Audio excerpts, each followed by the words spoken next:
Bienvenue encore à notre exploration du livre de Job, de la sagesse biblique et de la souffrance. Donc, c'est dans le cadre de l'Église réformée Saint-Jean que il me fait plaisir de vous offrir ces cours. Euh, il s'agit maintenant de la 12e séance. Lors de la première, nous avons examiné quelques idées de base qui nous aident à comprendre les enjeux dans le livre de Job et nous avons étudier rapidement les 3 premiers chapitres qui mettent en place effectivement euh, une, euh, une lentille justement à travers laquelle nous devons voir ce qui suit. Donc, dans les 2 premiers chapitres, les souffrances de Job commencent avec la permission de Dieu, avec l'implication directe du Satan, qui lui est responsable pour ses maux dans la vie de Job. Et nous avons vu que la réaction de Job était extrêmement positive, dans le sens que évaluée positivement par le narrateur et euh, qui démontrait justement à quel point son attachement à Dieu, sa crainte de l'Éternel était robuste, forte et vraiment exemplaire.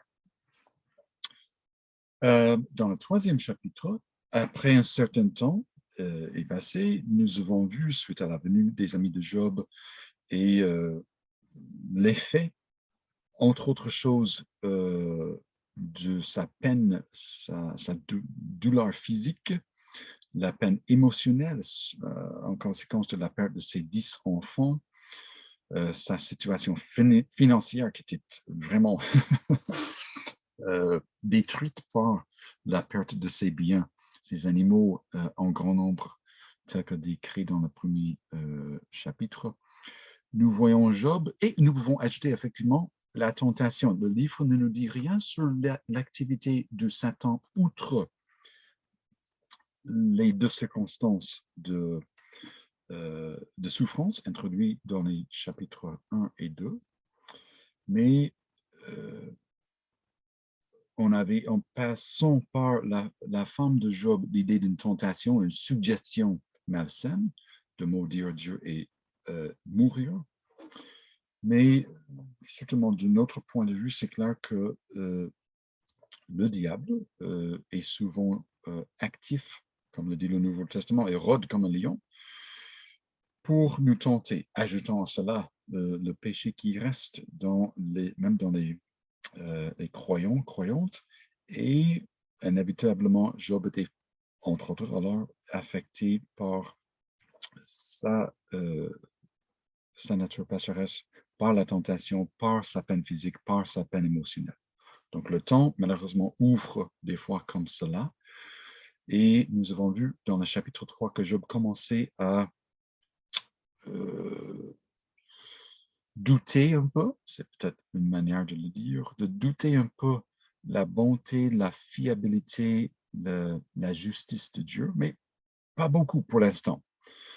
Donc, il est content au chapitre 3 de simplement désirer de mourir. Il veut mourir pour mettre terme à ses souffrances et prendre une certaine distance de Dieu qui l'afflige, dit-il, mais il s'arrête là pour l'instant. Donc, ces 3 amis vont parler beaucoup dans les chapitres 4 à 27.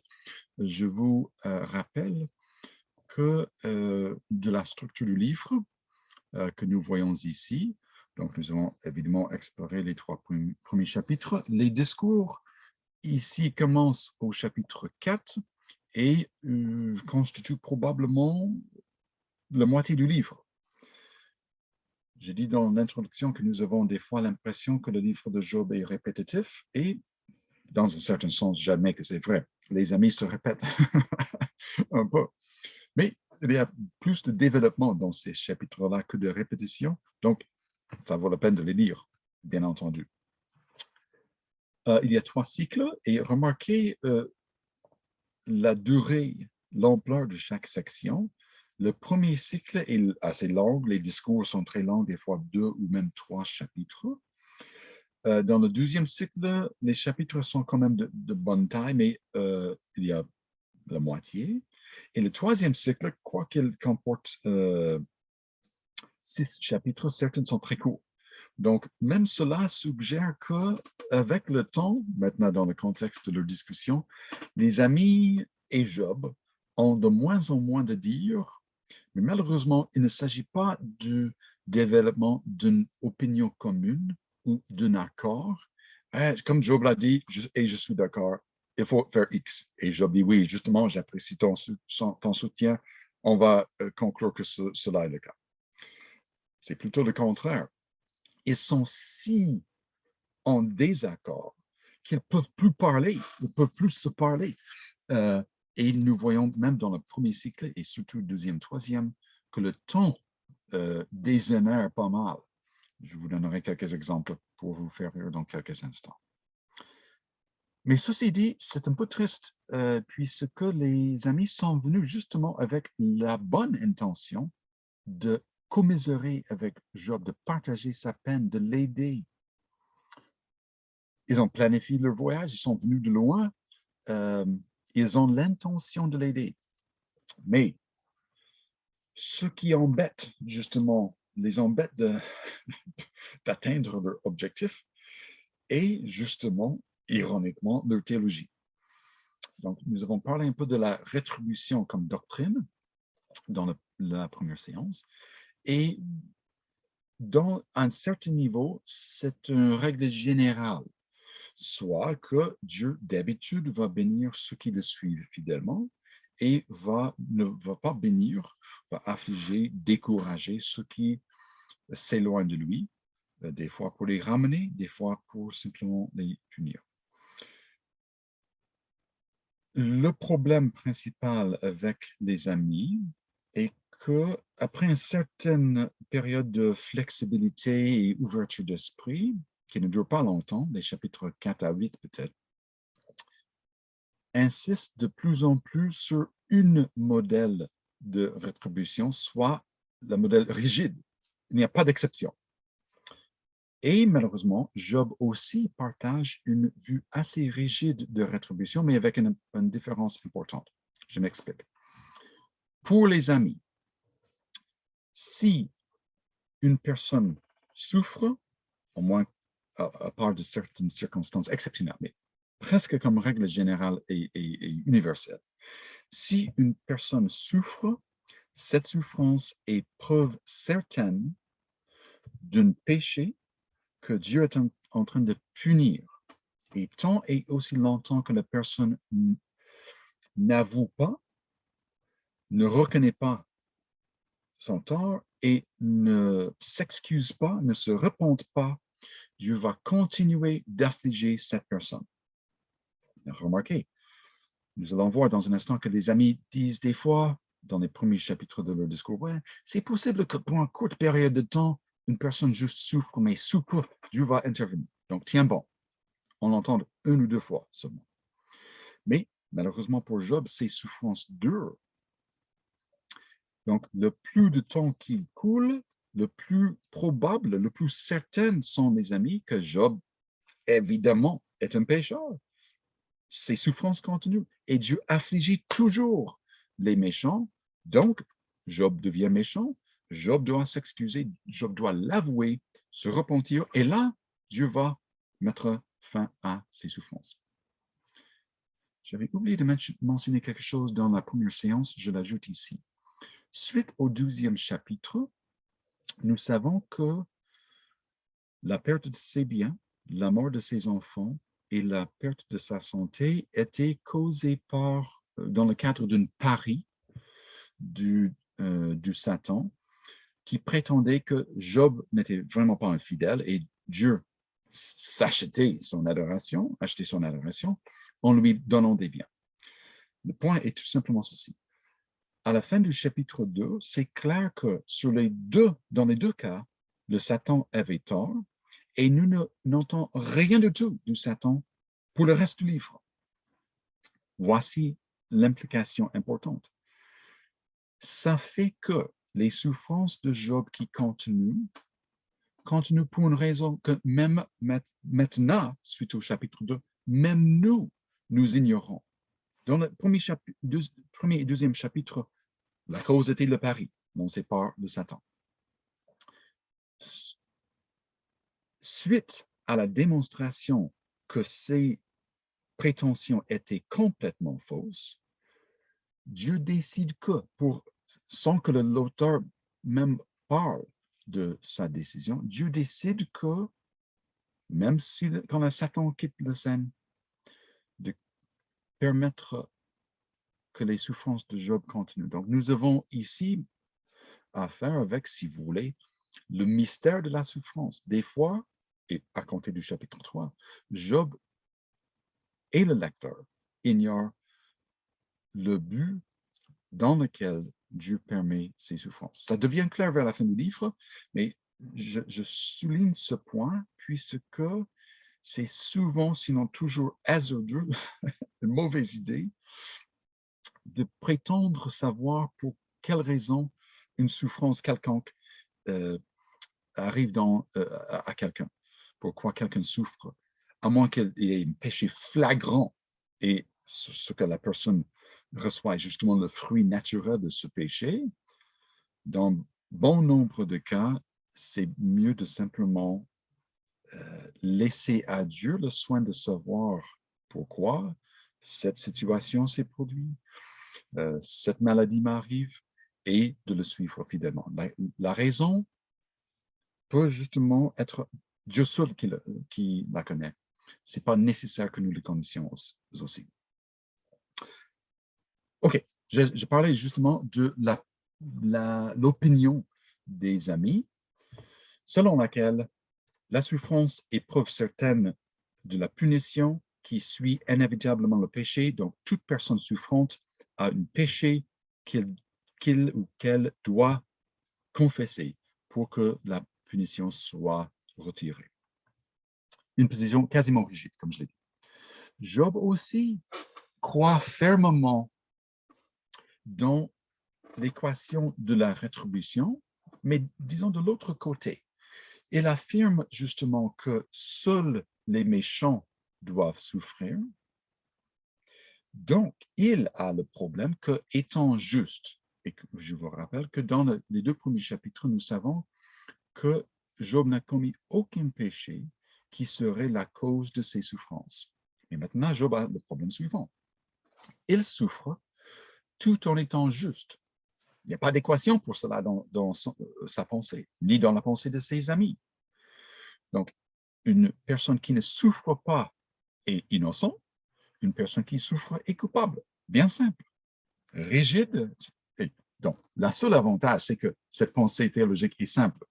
Il n'y a pas d'autre avantage, puisqu'on ne peut expliquer ni le méchant qui réussit, dont il y a une tonne d'exemples mentionnés dans le livre de Job, ni les cas dans lesquels les justes, les fidèles, souffrent.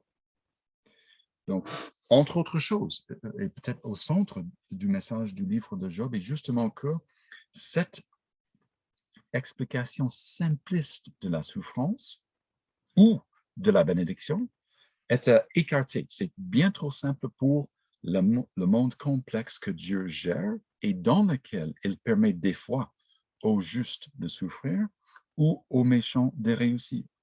C'est à lui de régler cela de manière juste. Il sait comment il va le faire. Et, entre autres, ce qu'il démontre à Job dans les chapitres 38 à 41, en parlant de la création, et justement la complexité de sa création. Il y a l'autruche, là, au chapitre 38, qui n'a aucune idée comment élever ses petits. Donc, l'autruche risque de les écraser vraiment un animal sans sagesse, comme le texte dit. Mais même cet animal exceptionnel, sans sagesse, fait partie d'une création complexe, joue un rôle, a certaines habiletés impressionnantes, comme la vitesse, et donc l'autruche a sa place dans cette création. Pas aussi sage que d'autres animaux, mais peu importe. Donc, cette idée de plusieurs ordres avec certaines complexités et certaines situations un peu mystérieuses qui sont difficiles à décortiquer représente à Job justement que c'est pareil dans le cadre de l'ordre moral et dans sa vie à lui, soit certains aspects de sa vie seront difficiles à comprendre. Mais nous ne sommes pas Dieu, donc ce n'est pas vraiment logique de vouloir tout comprendre et de voir la réponse à toutes nos questions. Bon, voilà la question, le problème qu'aura et Job et ses amis d'expliquer sa situation adéquatement, ça veut dire de manière vraie et utile pour Job. OK, nous allons parcourir assez rapidement ces 3 cycles de discours. Ah, avant que j'oublie, remarquez, il y a un article par Émile Nicole qui traite justement la théologie des amis de Job, qui est disponible gratuitement en ligne. Si vous allez sur le site web de la FLTE, la Faculté libre de théologie évangélique en France, sous l'onglet Recherche et publication, vous pouvez consulter les anciens numéros de la revue Théologie évangélique. Et dans l'année 2005, vous verrez l'article par M. Nicole qui est très utile. Je vais en citer quelques extraits éventuellement. Bon, comme je l'ai dit, nous allons parcourir rapidement ces 3 cycles de discours avec juste 2 ou 3 mots de préparation qui nous aideront à naviguer ces discours complexes. Premièrement, comme je l'ai dit, les amis, au départ, et surtout Eliphaz, considèrent qu'il y a plusieurs explications possibles pour la souffrance. Mais je répète et j'insiste, cette complexité, il y a 3 possibilités, n'existe pas longtemps. Mais pour l'instant, nous verrons au chapitre 4 et 5 que Eliphaz propose que, oui, premièrement, c'est possible que la souffrance soit le résultat du péché, donc une rétribution punitive. Vous avez cela, voici la conséquence, la punition. Deuxièmement, des fois, Job ou les amis vont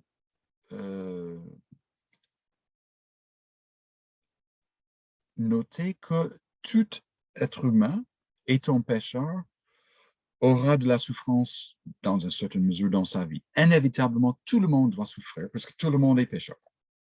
Donc, cela aide un peu Job, mais dans les cas excessifs ou extrêmes, c'est moins réconfortant, puisque Job souffre beaucoup plus que toute autre personne. Et troisièmement, et cette idée n'est mentionnée qu'une fois, au chapitre 5, Eliphaz suggère que Dieu peut ou corriger, disons de manière paternelle, en prenant soin de Job. Il peut corriger en disant, Job, attention, ce que tu fais ici n'est pas bon, reviens sur le bon chemin ici. Donc, en le poussant ou en l'attirant vers le bon chemin, avec la connotation que Dieu enseigne quelque chose. Donc, Dieu est l'enseignant qui comble le manque de connaissances chez Job, dans ce cas-ci, et qui veut, en l'instruisant, le corrige et le remet sur la bonne voie. Donc, ces 3 explications de la souffrance, tous les 3 justifient Dieu. Dieu a le droit, bien sûr, de punir. Dieu a le droit les résultats du péché sont justement la mort et toute autre chose moins sévère que la mort. Donc, la vie quotidienne de n'importe quelle personne peut être touchée par la souffrance, étant donné la nature humaine et le monde déchu dans lequel nous vivons. Et Dieu a le droit aussi, dans sa grâce et sa patience, de corriger certaines personnes pour les ramener et les remettre sur la bonne voie. Mais j'insiste sur ce point. Toutes les 3 approches prennent pour acquis que Dieu est juste. Et Job, lui, aura une autre approche pour les raisons que je viens d'expliquer un petit peu tout à l'heure.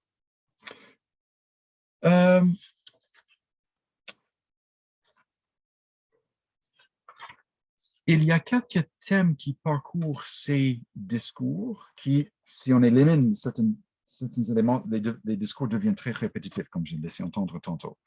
Une chose intéressante est que Job est le seul qui prie tout au long de ces chapitres 4 à 27. C'est assez curieux parce que les amis sont aussi théologiens. Je ne sais pas si nous pouvons dire croyants. Ils partagent certaines croyances théologiques oui, mais je ne sais pas à quel point qu'il partage la foi en l'Éternel qu'a Job. Et le livre ne nous donne pas une réponse claire à cette question-là. Et ce qui importe dans le contexte actuel est que Job, malgré ses doutes qui se développent et qui deviennent de plus en plus prononcés avec le temps, malgré ce mouvement, disons, qui l'éloigne de Dieu un peu, il reste en contact avec Dieu dans la prière. Bien entendu, certaines de ces prières sont plutôt des accusations, mais reste quand même une accusation, même voici un problème, il faut que tu fasses quelque chose. Présume que Dieu est capable et a l'honnêteté, la justice qui vont le motiver justement à agir dans la vie de Job. Donc, il prie à plusieurs reprises qui nous rappelle justement de l'importance de la crainte de l'Éternel à travers la souffrance, même si la réponse de Job n'est pas parfaite, et qui serait parfaite dans une telle circonstance. Une chose qui le tient plus ou moins sur le bon chemin, disons le bord est un peu à côté, mais certainement pas dans le champ. Une chose qui le tient plus ou moins sur la route et allant dans la bonne direction, est justement son refus de quitter, de lâcher Dieu et de s'en aller. Il ne peut pas, il ne veut pas. Même s'il ne comprend pas, même s'il suspecte justement que Dieu agit avec tort à son égard, il y a donc une tension. Il suspecte que Dieu a tort, donc ça l'éloigne un peu, mais il veut que Dieu corrige la situation lui-même. Donc ça le garde un peu près de lui par la prière et autrement.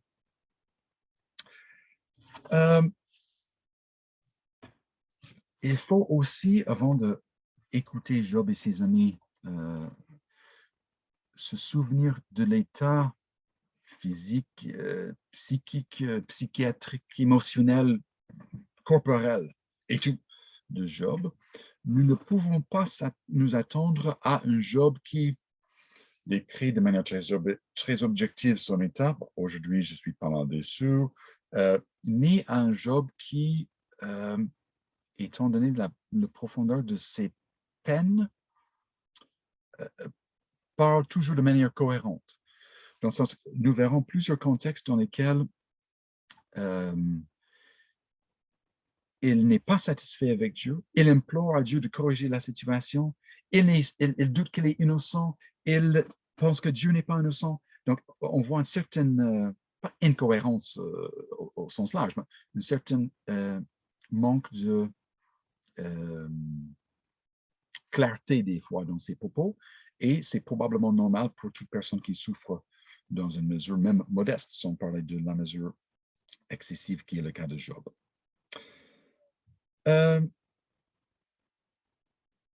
OK. Dans l'article de M.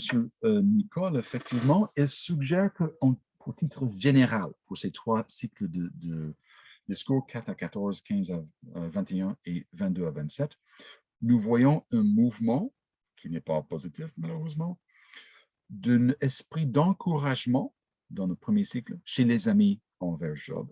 Ils veulent l'encourager à tenir bon. Dans le deuxième cycle, ils l'avertissent. Job, il me semble que tu es en train de perdre la route et si tu continues, ceci t'arrivera. Jusqu'au troisième cycle, où ils, avec le passage du temps encore, ils arrivent à la conclusion que, évidemment, il est méchant, il faut le condamner. Donc, Job réagit avec le ton qui dégénère, il réagit de plus en plus fortement aux propos de ses amis, et ses amis devenant frustrés, réagissent de plus en plus fortement contre les propos de Job aussi. Donc, bref, si nous devions donner un titre à cette section, ce serait comment ne pas conseiller une personne qui souffre. Éviter à tout prix un tel comportement, une telle argumentation, un tel esprit puisque si nous, c'est pas du tout aidé effectivement par la théologie fautive et simpliste des amis qui pensent que la souffrance est preuve certaine du péché, mais tous ces éléments conspirent et font que ces discours sont une expérience ratée de relation d'aide, malheureusement. Heureusement, Elihu revient un peu à l'aide et Dieu même règle la situation avec élégance et grâce et patience. Mais pour l'instant, nous parlons des amis et cela n'est pas le cas. Bon, je vous donne juste quelques thèmes principaux pour chaque intervention des amis et pour Job, parce que sinon, nous passerons plusieurs jours et nous serons aussi frustrés et impatients que Job et ses amis à la fin. Donc, Eliphaz est justement la première personne à parler, les chapitres 4 et 5. Comme je viens de dire, il propose 3 explications possibles pour le cas de Job. Oui, il se peut que Dieu est en train de punir Job pour un péché, mais au tout départ de son discours, Eliphaz encourage justement Job, le verset 6 du chapitre 4, « Ta crainte de Dieu n'est-elle pas ton soutien, ton espérance, n'est-ce pas l'intégrité de tes voies? » Donc, je te connais, Job, tu es fidèle, tu suis le Seigneur. Probablement, il s'agit d'une souffrance de courte durée pour t'apprendre quelque chose. Au moins, c'est une possibilité. Donc, soit il est puni pour un péché, soit il est corrigé, ou soit, comme toute autre personne, étant pécheur, il subit les effets du péché de manière générale et universelle.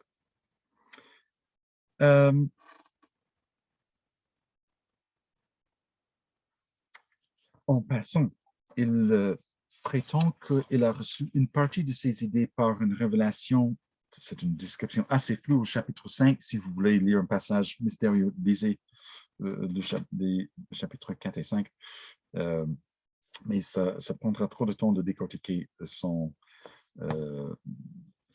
ce qu'il réclame dans ce contexte-là.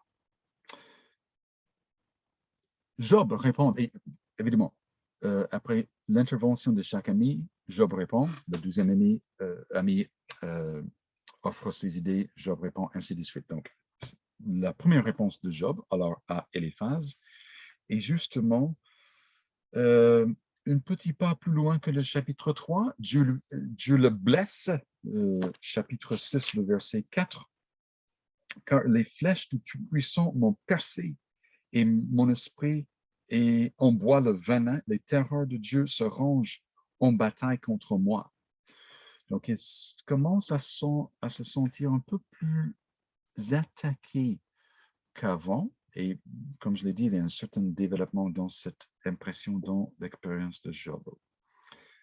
Ici encore, comme au chapitre 3, il espère mourir justement pour que sa souffrance prenne fin. Il affirme, comme il le fait à répétition, qu'il est innocent. Et n'oublie pas qu'il a raison. Il n'y a aucun péché mentionné par le narrateur ni par Dieu qui serait la cause de ses souffrances, quoique les amis, sachant pas cela et oubliant assez rapidement leur bonne impression de Job, commencent à l'accuser d'un péché. Comme il le fait souvent, Job aussi, dans une de ses prières, demande à Dieu d'expliquer pourquoi il souffre et de demander que Dieu le laisse tranquille. Laisse-moi 7:16, car mes jours ne sont que vanité. Et par la suite, il se rappelle du psaume 8, qui est très intéressant, puisque Job n'est pas israélite, autant que nous sachons. Et en tout cas, le psaume 8 parle de l'homme comme une créature exaltée, honorable. Et Job dit, bon, si je suis un tel, j'aimerais que mon état actuel démontre justement l'honneur, l'importance de l'être humain. Et je ne pense pas que je suis vraiment comme la personne représentée dans le psaume 8. 7:21, il dit en plus, que m'enlève tu mon crime et ne laisses-tu passer ma faute? Donc, il y a deux problèmes pour l'instant chez Job vis-à-vis de Dieu. Premièrement, Dieu n'explique pas pourquoi Job souffre et Job a l'impression que Dieu n'a pas pardonné ses péchés, au moins certains parmi eux. Remarquez par contre que en identifiant un péché non pardonné comme la cause de ses souffrances, Job démontre justement que, comme les amis, il accepte l'explication simpliste que si je souffre, il y a un péché quelque part. Donc, c'est logique justement qu'il demande à Dieu de révéler un tel péché s'il y en a, mais il exclut dès le départ, effectivement, comme les amis, sauf Eliphaz, un petit peu au chapitre 5, la possibilité qu'une personne innocente souffre et que cela est conséquent avec la justice divine. Donc, on reviendra à cette pensée de temps en temps, mais pour l'instant, Job veut mourir, il veut que Dieu explique pourquoi il souffre présentement et il veut s'assurer qu'il n'y a pas de péché dans le passé qu'il a oublié et qui serait la cause de ses souffrances. Bildad, au chapitre 8, avoue que c'est possible peut-être de souffrir si on est innocent, mais si oui, ça sera une souffrance de courte durée. Donc, tiens bon, Job, et d'ici quelques jours, quelques semaines au maximum, la souffrance prendra fin si tout est juste. Sinon, bon, je ne peux pas promettre que tu t'en sortiras. Donc, c'est un discours relativement positif, mais je vous rappelle, c'est la première fois que Bildad parle, et par la suite, Bildad est moins optimiste à l'égard de Job.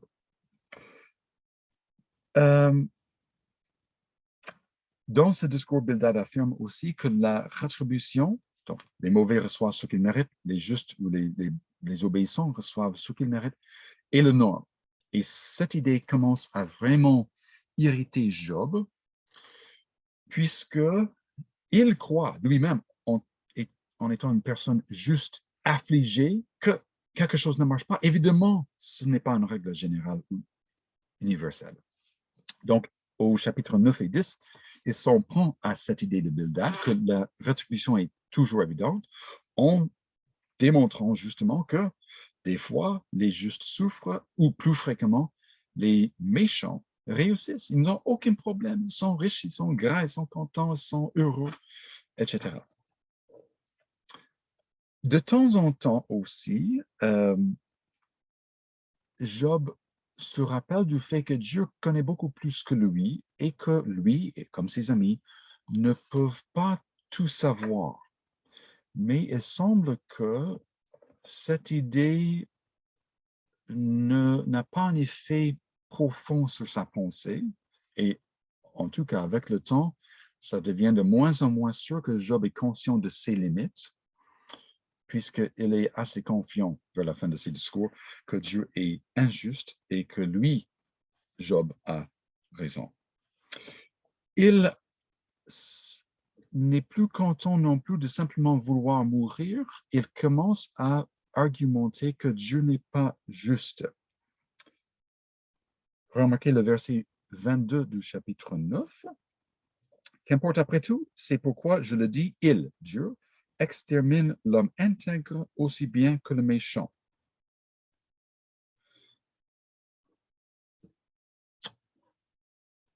Donc, ça fait partie d'un discours, ce n'est pas une idée qu'il développe en profondeur ici même, mais il commence à développer justement cette idée que Dieu peut commettre des erreurs, peut agir de manière injuste, au moins dans le cadre de certaines circonstances. Donc, c'est sa manière de régler l'équation de rétribution, puisque s'il est juste et il souffre, il faut, la seule explication possible, selon Job, l'homme, est justement que Dieu a tort. C'est impossible, en d'autres termes, que Job, étant innocent, souffre et qu'en le faisant, en le permettant, Dieu soit juste en même temps. Mais je vous rappelle que c'est une des contributions principales du livre de Job dans le contexte du Proche-Orient ancien et quelque chose qui est très important pour tout chrétienne, à moins qu'il ait des causes évidentes de mon péché. Si je vole une auto et je suis mis en prison, bon, ça va de soi. Les policiers s'occupent de moi. J'aurais dû savoir en volant l'auto que ce sera le résultat.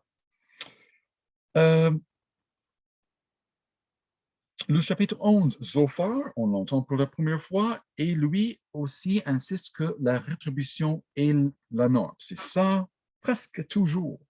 Les méchants reçoivent la punition qui leur est due et les justes reçoivent la bénédiction, la paix, les richesses qui leur sont dues. Il ne se tarde pas au chapitre 11 maintenant, notre ami Bildad est ami entre guillemets, parce qu'au verset 6, il dit, c'est drôle, mais tragiquement, il dit à Job, tu as tort et en fait, ta punition est moins que tu desserres, que tu mérites. Et s'il t'annonce les secrets de sa sagesse qui dépassent la raison, tu saurais alors que Dieu, pour toi, laisse dans l'oubli une partie de ta faute. Donc, Bildad est vraiment convaincu, puisqu'il croit fermement que chaque souffrance s'agit de la punition d'un péché, que Job est pécheur, et plus précisément qu'il y a un péché en particulier, ou peut-être des péchés en particulier, qui causent la souffrance de Job. Et en fait, ces péchés sont si terribles que la souffrance de Job n'est qu'une partie de la punition qu'il mérite. Donc, Bildad, évidemment, n'est pas optimiste. Job, selon lui, est coupable, doit se repentir. Et là, voilà, l'optimiste en Bildad sort. Dieu le délivrera de sa souffrance. Verset 14 encore au chapitre 11.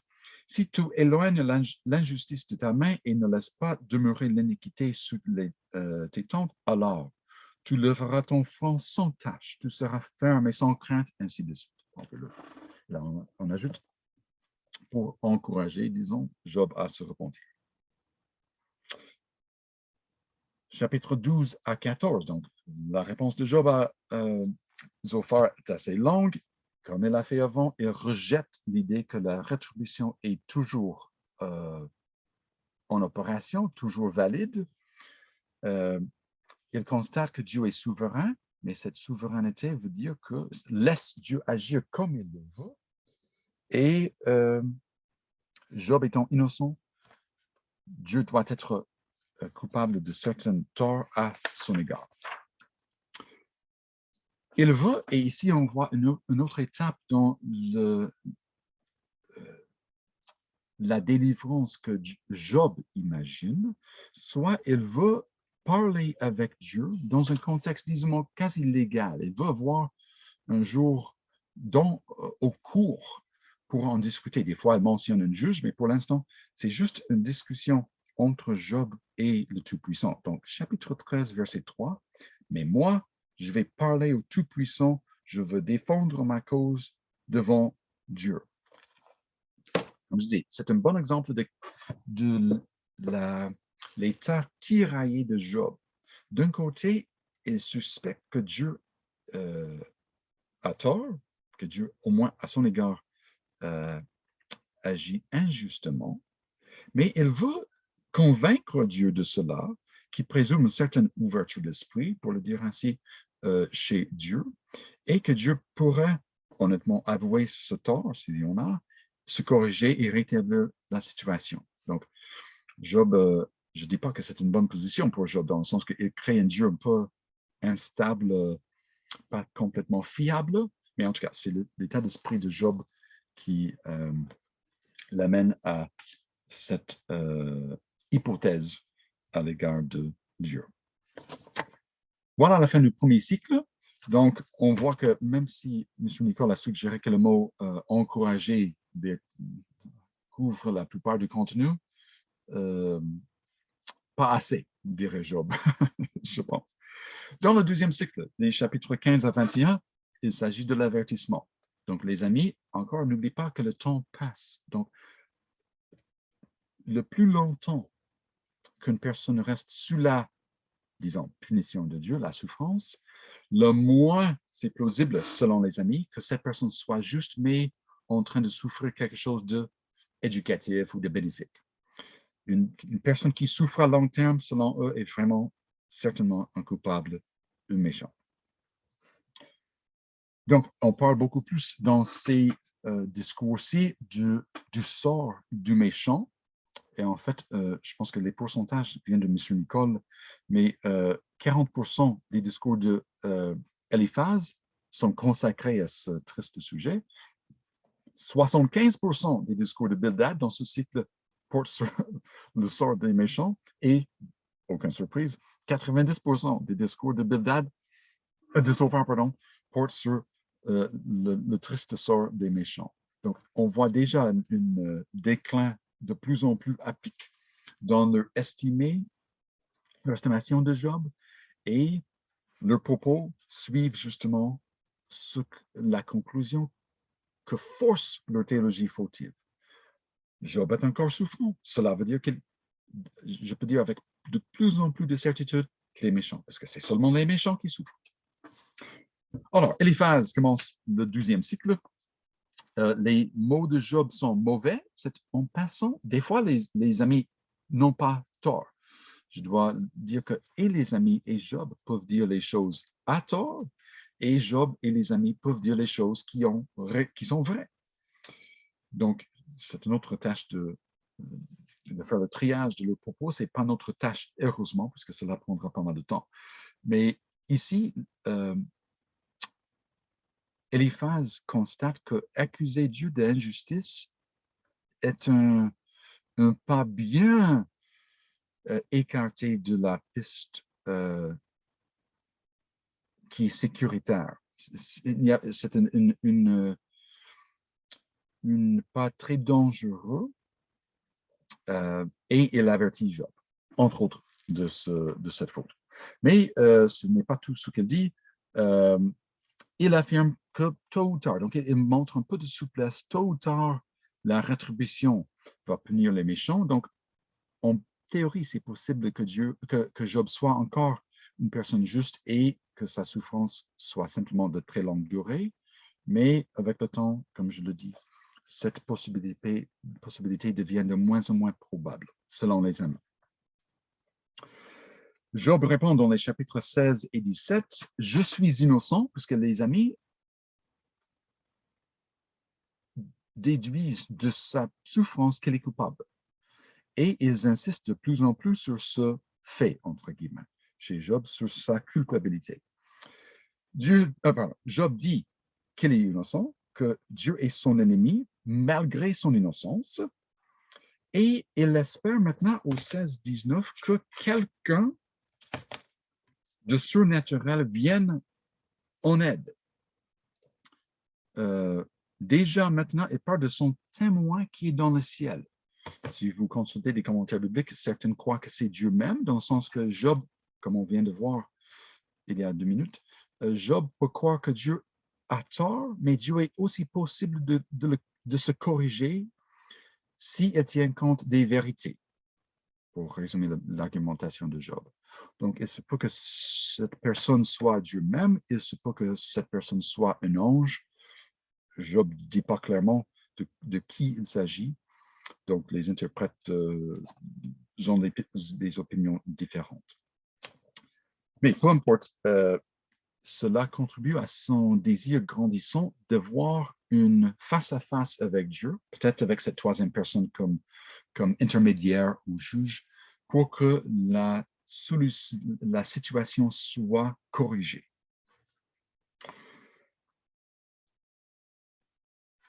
OK, ça c'est Job. Par la suite, notre ami Bildad consacre presque l'intégralité du chapitre 18 au sort des méchants. Donc, à partir du verset 5 jusqu'à 21, donc 80% de ce chapitre traite sans mentionner Job. C'est 3. Sans mentionner Job, Bildad croit que c'est pertinent de discuter maintenant le sort des méchants, qui laisse entendre que Job est de plus en plus probablement dans cette catégorie. Comme vous voyez, nous comprenons de mieux en mieux, en traversant ces dialogues, pourquoi les chapitres deviennent de plus en plus courts et pourquoi il n'y a que 3 cycles, puisqu'à la fin du troisième, on a déjà dit tout ce qu'on voulait dire, on ne s'entend pas, alors mettons terme à notre discussion. Dans le chapitre 19, qui est probablement un des chapitres les plus connus du livre du Job, il affirme de nouveau, contre le message implicite de Bildad, qu'il est innocent. Dieu ne fait pas justice à mon égard, et développe cette idée dans les versets 6 à 22.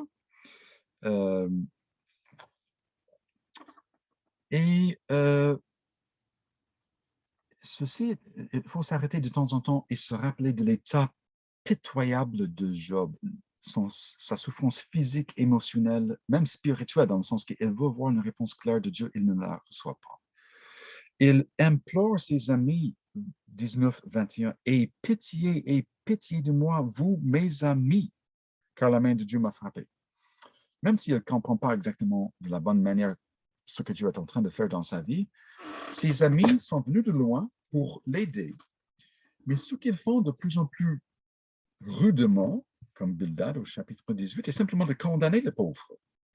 Et Job, et nous le lecteur, et Dieu savent que Job n'a pas commis un péché qui serait la cause de sa souffrance. Donc Job se sent, au-delà de sentir mis à part ou mis à l'écart par Dieu, ils se sont accusés faussement par les 3 personnes qui sont ses amis, qui se présentent lors de cette période de souffrance extrême dans sa vie. Donc, il est vraiment attristé, agacé par ses amis, malheureusement. Donc, il implore leur pitié, leur miséricorde, et il espère vers la fin du chapitre 9 que son Rédempteur, qui doit être Dieu même, lui vienne en aide. S'il s'agit d'une délivrance avant sa mort ou après sa mort, ce n'est pas tout à fait clair du texte, mais ce qui est surprenant à la fin du chapitre 19, au milieu duquel il a accusé Dieu d'agir injustement, il met de nouveau sa confiance en Dieu. Donc, on a cette même tension.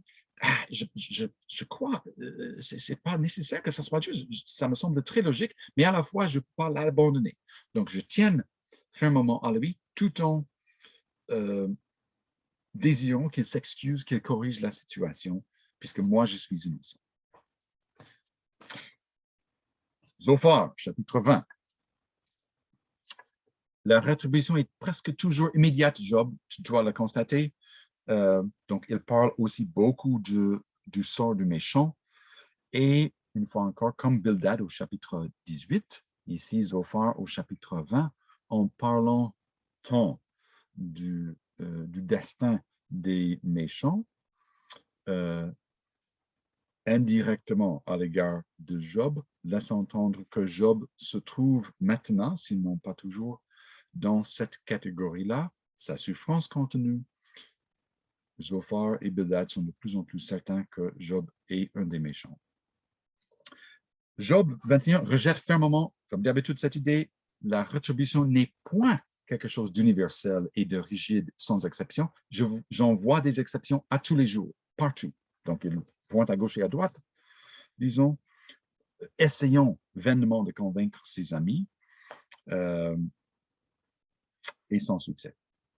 Cela nous amène enfin au 3e cycle où les amis sont pleinement engagés maintenant dans la voie de condamnation, étant donné que la souffrance de Job continue. Ils n'avouent pas le péché qu'ils imaginent est à la base de ces souffrances. Et ils vont vraiment au-delà de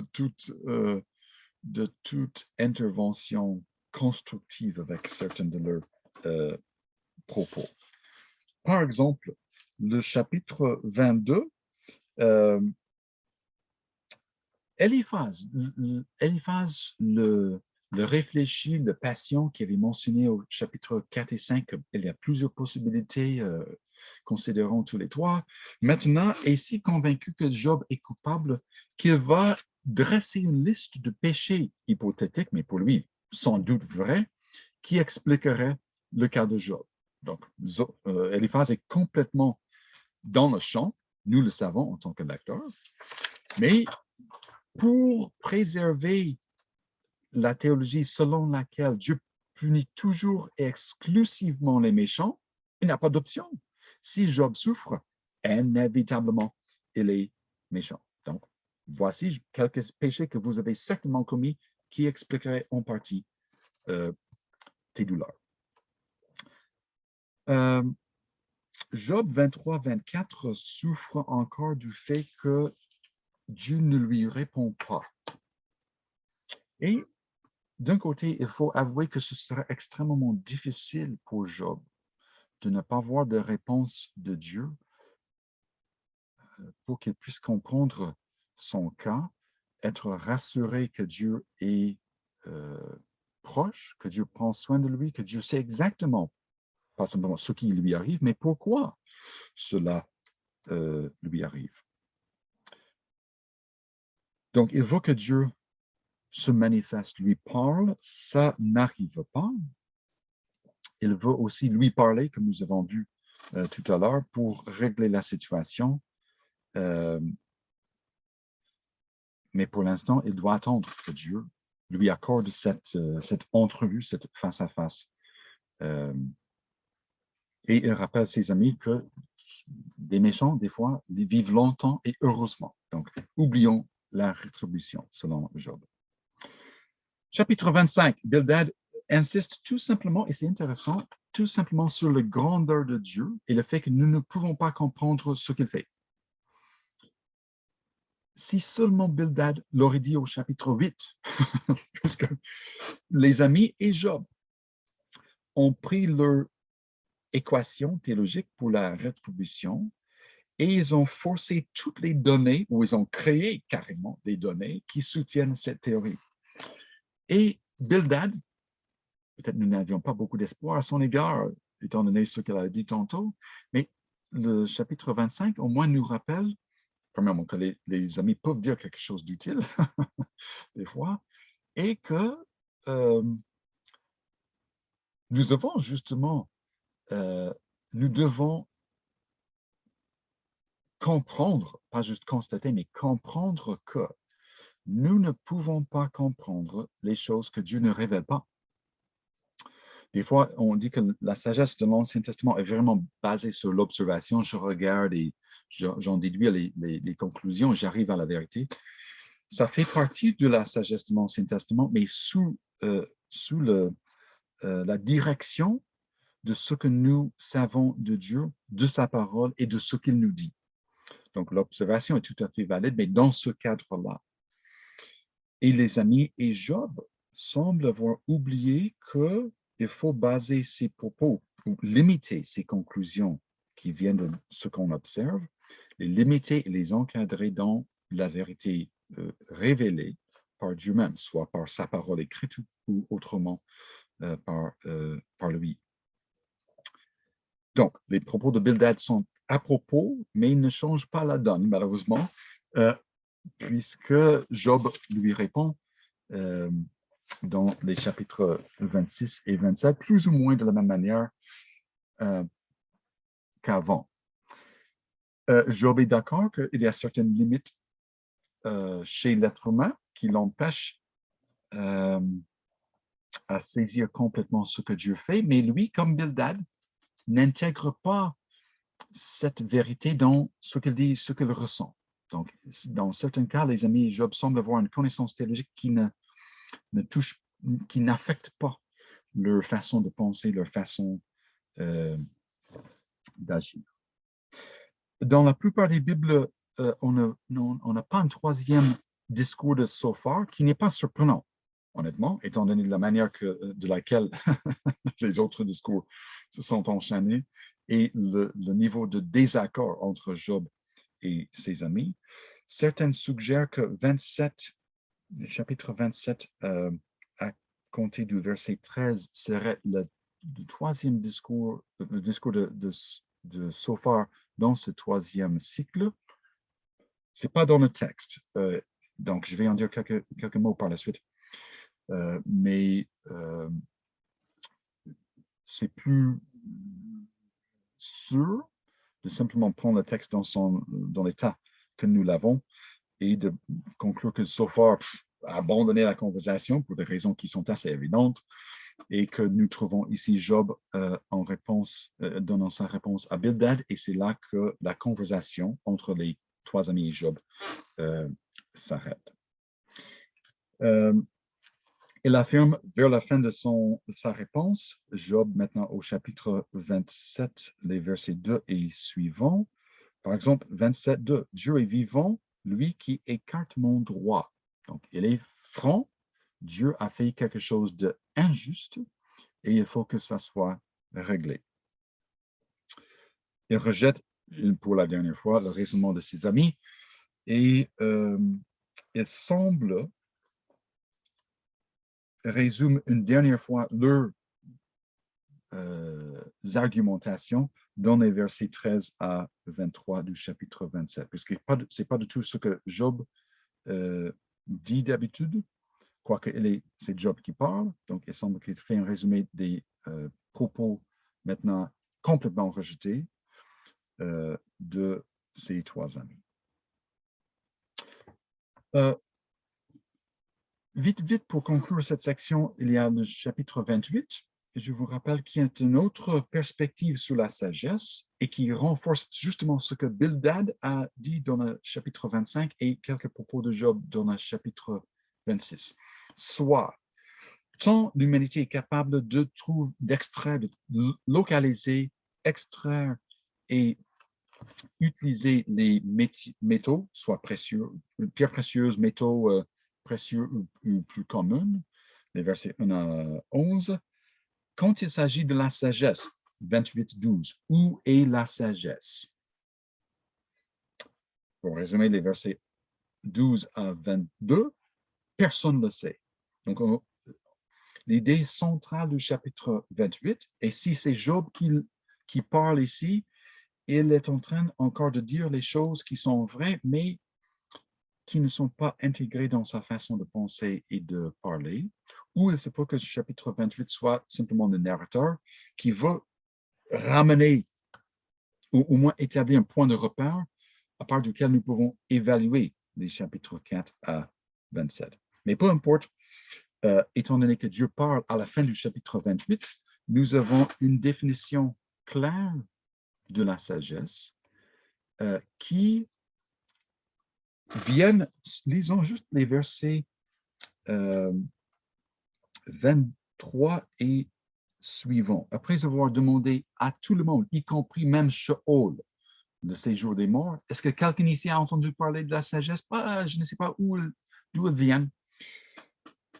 23, c'est Dieu qui en comprend le chemin, c'est lui qui en connaît la demeure, car c'est lui qui regarde jusqu'aux extrémités de la terre et voit tout sous les cieux. Remarquez comment la sagesse et la création faite par Dieu vont de pair ici. Quand il détermina le poids du vent et qu'il fixa la mesure des eaux, quand il donna une règle à la pluie et une route à l'éclair et au tonnerre, alors il vit la sagesse et la manifesta. Donc, il y a de la sagesse. On peut l'accéder, mais on peut l'accéder puisque Dieu l'a révélé. Et on accède plus précisément cette sagesse exclusivement dans le contexte d'une relation avec le Seigneur qu'on appelle la crainte de l'Éternel. Et c'est justement la définition même de la sagesse. Il en posa, encore au verset 27 du chapitre 28, il en posa les fondements et la scruta jusqu'au fond, puis il dit à l'homme, donc je parle à l'humanité, et dans le contexte du livre, il parle à Job et ses amis et aux lecteurs, lectrices. Voici, la crainte du Seigneur, c'est la sagesse. S'écarter du mal, c'est l'intelligence. Nous avons vu ces deux éléments-là, crainte de l'Éternel et se détourner du mal, dans la description de Job, au premier chapitre. Et cette façon de vivre, cette façon de parler, était caractéristique de Job dans les chapitres 1 et 2, dans lesquels, je vous rappelle, il a justifié, dans le sens que vindiqué, affirmé l'intégrité de Dieu à l'égard de ses propres souffrances. Donc, implicitement, c'est un rappel que nos paroles comptent et une manière primordiale qu'on exprime notre crainte et notre respect pour l'Éternel et la manière qu'on parle de lui spécifiquement. Mais dans le contexte, celui qui parle ici veut nous ramener à une sagesse et donc à une explication de l'état de Job qui préserve, qui garde intacte la justice de Dieu, sa bonté, sa sagesse, sa générosité, sa patience, tout le kit. Bon, avant de conclure cette séance, nous avons juste 3 chapitres à parcourir et il s'agit de 3 perspectives présentées dans des monologues par Job. La première est une rétrospective vers le passé. Chapitre 30 est un regard sur son présent et 31 nous présente son espérance vis-à-vis un avenir, espérons que c'est proche, dans lequel Dieu va se présenter et lui et Job peuvent se parler afin que Job démontre qu'il est innocent, que ses accusations contre Dieu sont valables pour que Dieu s'excuse et que la situation soit réglée. C'est un peu bizarre, je ne promets pas justement la théologie de Job, l'homme, à cet égard, mais voilà un résumé que j'espère est fidèle à l'homme Job. Un autre article qui n'est pas disponible sur l'Internet, malheureusement, par un auteur, Lévesque, discute ce chapitre 29, mais avant de lire un extrait de son article, remarquons juste que dans les versets 2 à 5, Job se rappelle de la proximité, la présence de Dieu dans sa vie, surtout pour le protéger, mais aussi simplement réconforter, être avec lui. Mais ce qui suit, les versets 6 à 25, en d'autres termes, est un souvenir de ce que Job a fait dans le passé, qui n'est pas mauvais du tout. Et nous savons du chapitre 1er que Job était un homme tellement intègre que ça ne surprend point que sa vie soit vraiment une vie remarquable dans laquelle il a aidé les personnes dans le besoin, il a protégé les personnes vulnérables, il a supprimé les méchants, il a parlé avec clarté, il a instruit les gens et tout cela. Le point que M. Lévesque soulève est juste que ici et là, premièrement, il y a les proportions. Il parle de Dieu pour 4 versets sur 25 et les versets 6 à 25, il parle de ce qu'elle a fait. Donc, je pense que je l'ai dit dans la séance précédente, mais la crainte de Dieu le met au centre de notre vie. Il est le point de repère. Il est la présence qui nous entoure, qui détermine tout. Donc, dans cette perspective, c'est un peu curieux, au moins, que Job donne autant d'attention à ce qu'il avait fait et comment le monde le respectait et l'appréciait. Et remarquez, il y a un certain ton ici qui est difficile à préciser.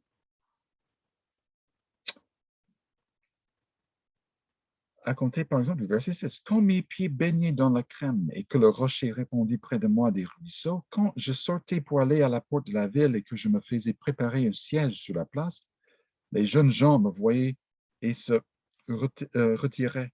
Les vieillards se levaient et se tenaient debout. Les princes arrêtaient leurs propos et mettaient la main sur la bouche. La voix des chefs se taisait et leur langue s'attachait à leur palais, ainsi de suite.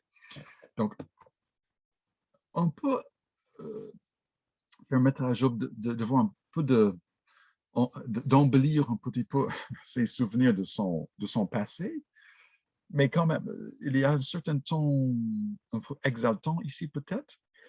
Le problème de la proportion est là, et M. Lévesque souligne que dans quelques versets, comme il dit, Job décrit lui-même avec des expressions qui traditionnellement renvoient à la bienfaisance de Dieu. Voici deux exemples. La pluie du printemps, verset 23, et dans tous les autres contextes bibliques, quand on la mentionne, envoyée par Dieu. Donc, Deutéronome 11, Osée 6, Jérémie 5 et 3. De la même manière, en 24 du chapitre 29, Job dit, « Je leur sortais, mais ils n'y croyaient pas, ils ne pouvaient faire disparaître la lumière de mon visage. » Quand on parle de la lumière de son visage qui fait du bien pour les pauvres, l'évêque suggère que Job usurpe en quelque sorte une image réservée presque exclusivement à Dieu. Donc, ce n'est pas mauvais, bien entendu, d'aider les pauvres. Mais l'évêque entend dans certaines de ses descriptions du passé de Job un excès qui, pour le dire ainsi, révèle que c'est surtout la perspective de Job qui est problématique. Ce n'est pas qu'il ait des gens ou qu'il embellisse un peu la description de son œuvre auparavant. Mais M. Lévesque soupçonne, et je crois qu'il a raison, c'est cette attitude qui se concentre sur ce que Job avait fait dans le passé et comment c'est important et comment c'était satisfaisant, que nous voyons dans la manière de laquelle il se souvient du passé quelque chose de malsain, puisque, n'oubliez pas le chapitre 28 qui est juste là, avant ses propos. Supposons que Job aurait prononcé ces mots ou non, il doit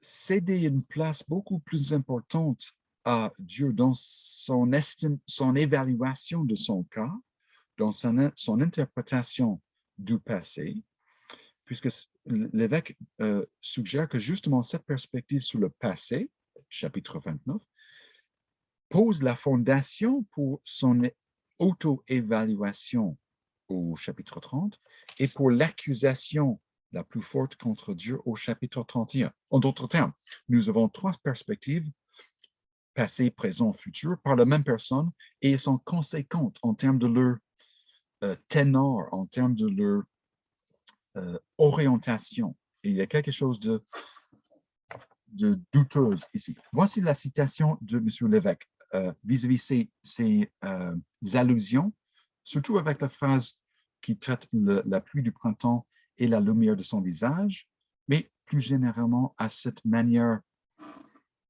impressionnante que Job se décrit dans le passé. Voici les mots de M. Lévesque.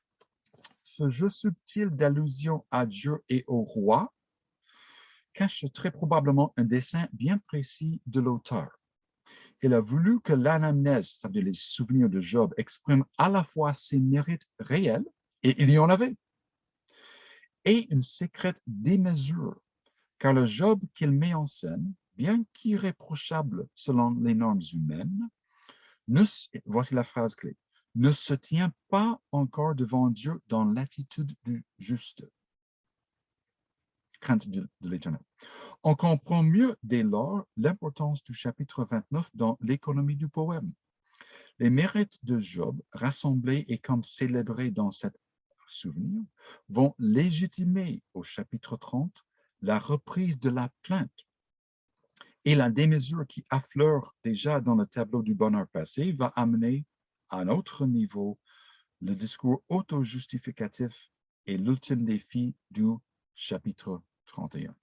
Donc, si vous êtes d'accord avec cela ou non, votre opinion est importante, mais sentez-vous libre d'être en désaccord avec moi et avec M. Lévesque sur ce point. Ça n'importe pas beaucoup, en tout cas, puisque la perspective dans les chapitres 30 et 31 sont encore plus claires que nous voyons ici. Bon, passons rapidement à ces deux chapitres-là avant de conclure. Job a des mots durs pour ceux qui se moquent de lui maintenant. Il les compare même aux animaux, qui est un peu exceptionnel pour le discours d'une personne juste et humble qui craint l'Éternel, mais j'en passe. 16 à 19, le sujet du verbe n'est pas explicite dans le texte, mais c'est fort probablement Dieu, puisqu'il parle à Dieu à compter du verset 20 pour l'accuser. Donc, lisons quelques versets pour nous retrouver à côté de Job pour bien entendre ce qu'il dit. Chapitre 30, verset 20. Je t'appelle au secours et tu ne me réponds pas. Je me tiens debout pour que tu fasses attention à moi. Tu deviens cruel contre moi. Tu m'attaques avec la vigueur de ta main. Tu m'emportes sur le vent que tu me fais chevaucher et tu me fais frémir au fond de moi-même.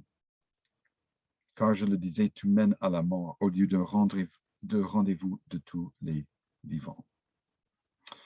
Donc, il est encore désatisfait avec Dieu. Il y a quelque chose d'important à corriger, selon Job, un méfait, une erreur de la part de Dieu. Et c'est à cela qu'il se tourne finalement dans le chapitre 31, où il utilise plusieurs sermons pour quasiment forcer Dieu d'agir dans la forme générale suivante. Si je suis coupable, que cela m'arrive. Sinon, par implication, Dieu a tort, moi j'ai raison et je vais convaincre le juge, dont il parle dans un instant, que j'ai raison et Dieu est tort. Et là, je serai vainqueur, je serai vindiqué et tout va s'arranger. C'est le rêve, c'est le but de son discours au chapitre 31.